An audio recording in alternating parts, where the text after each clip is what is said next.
India জিকাৰ কাৰণে আমাৰ কুকুৰটো হেৰাইছিল। শুনি আছেগে আপুনি আচৰিত। ইণ্ডিয়া জিকাৰ ফলত ফটকা ফুটাৰ ইমান হুলস্থুল পৰিৱেশ হৈছে ক'ব নোৱাৰোঁ আৰু এই ৰথডালত বান্ধি থোৱা কুকুৰটো কি হ'ল জানেনে? পলাই গুচি গ'ল। আচৰিত। গোটেইখন বিচাৰিলোঁ, বিচাৰি নাপালোঁ।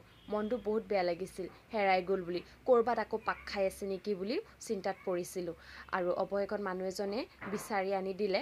আনি দিয়াৰ পিছত গোটেই চুলিত কিবা গ্ৰীণ কালাৰ কিবা কাঁইট নিচিনা গছ এজোপা মানে ফল এবিধ লাগি ধৰিছে। কি হয় নামটো বিশেষকৈ নাজানো মই। আৰু সেইবাবে এনেদৰে ফণিয়াই দিছোঁ।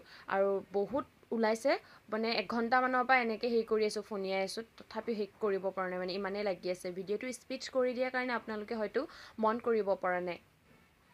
এইবোৰ দেখিছেনে কিনাৰত এইবোৰ কোলা এইবোৰ কি? আৰু প্লিজ এনেকৈ বোম ফুটাই ফটকা ফুটাই জীৱ জন্তুক কেতিয়াও ভয় নোখোৱাব। বহুত ভয় কৰে তেওঁলোকে। যাৰ ঘৰত আছে তেওঁলোকে বুজি পাব।